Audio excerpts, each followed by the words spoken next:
Salut les gamers, salut à tous. Alors là, on se retrouve donc sur la Toyota, donc du circuit, sur le circuit de la Sarthe, donc pour un tour chrono.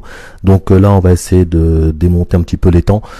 C'est un circuit que j'apprécie énormément. C'est un circuit que j'ai énormément fait sur Forza 4, où là, franchement, je me donnais corps et âme sur ce circuit. Donc que ce soit avec ce type de voiture ou d'autres. Là, j'en profite, suite à la mise à jour de Gran Turismo, de vous présenter cette nouvelle voiture qui est donc la Toyota TS03, je sais plus, hybride en tout cas. C'est la dernière donc des Toyota de 2012, celle-ci je crois. Donc a participé aux 24 heures du Mans. Sachez que cette année une Toyota qui était sur la deuxième marche du podium, je crois, ou la troisième. Donc voilà, c'est une voiture qui est vraiment performante et qui montre, qui est en train de montrer que petit à petit Audi va vraiment devoir s'inquiéter. Voilà, s'ils ne sont pas déjà inquiétés cette année. Voilà, donc c'est un circuit que j'adore beaucoup. C'est un tour chrono. Je vous fais quelques vues différentes comme d'habitude pour ne pas changer. Voilà, donc on arrive là bien sûr dans la grande ligne droite des Hunaudières. Ceux qui connaissent, sachez que Mark Wahlberg il fut un temps dans son proto MP1 s'était envolé avec sa Mercedes. C'était une Mercedes, je crois, qui s'était envolé. Et oui, parce qu'il n'y avait pas de chicane. Et depuis, ils ont ajouté des chicanes à des endroits précis de façon à ce que, c'est vraiment dangereux, ce qu'on peut comprendre. Franchement, voilà.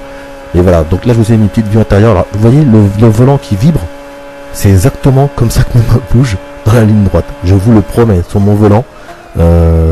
Quand je suis en train dans la ligne droite, les vibrations du sol, tout de suite à la réception de suspension dans le volant, et ça donne ça. Je vous promets que mes mains bougent comme ça.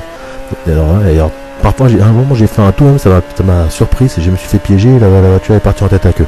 C'est pour vous dire. Donc c'est vraiment, en tout cas pour moi, ça je trouve ça très réaliste. Et quand vous voulez à une certaine vitesse, je peux vous promettre que le volant il bouge, même si on tient fermement. Si c'est pas une autoroute hyper lisse, ça bouge, hein, c'est obligé. Voilà, donc là on arrive à la dernière partie de la grande ligne droite des Hunaudières. Après il y a une petite partie que j'apprécie énormément. Alors là je vous ai changé de vue pour que vous ayez une meilleure vue. En plus ça serait que c'est... Alors la vue intérieure elle est magnifique, mais c'est vrai que bon, ça coupe un petit peu le visuel, hein, donc on a du mal à bien percevoir les angles, les points de repère, etc. Alors c'est vrai que dans cette vue là, c'est la vue laquelle je roule le plus souvent, vous avez une vue totale 100%. Donc vous savez exactement où vous vous trouvez, les points de repère ne sont irratables et il faut vraiment, ça me permet en tout cas de gagner des secondes et des centièmes petit à petit. Donc là j'aime beaucoup cette partie. Alors là vous allez voir que le ciel commence à se coucher. Alors là le reflet du soleil dans la vue, on voit pas à l'horizon. Ça, souvent les pilotes aux 24 heures du Mans le disent. C'est un des moments de la journée qui est très, pas critique, mais très important à gérer en termes de concentration. C'est qu'effectivement vers 17h, voilà, par là, le soleil se couche et il y a des endroits du circuit où le soleil vous tape dans les yeux. Et là je vous promets que quand vous êtes à bord d'une LMP1, même d'une Porsche GT2, GT3, ce que vous voulez, franchement ça va pas être rassurant d'être aveuglé par le soleil à de haute vitesse. Ça, c'est une évidence.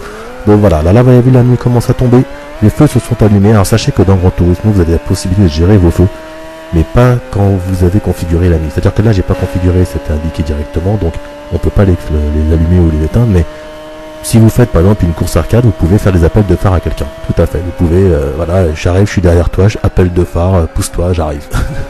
Donc là la nuit tombe un petit peu vite parce qu'ils ont voulu la faire la nuit qui tombe en un seul tour, voilà. Mais bon, franchement, regardez vous-même, qu'est-ce qu'il n'y a pas grand chose à dire. N'oublions pas que nous sommes sur PS3, j'imagine même pas ce qu'ils vont faire sur la nouvelle génération de consoles. C'est sur la PS4, mais c'est...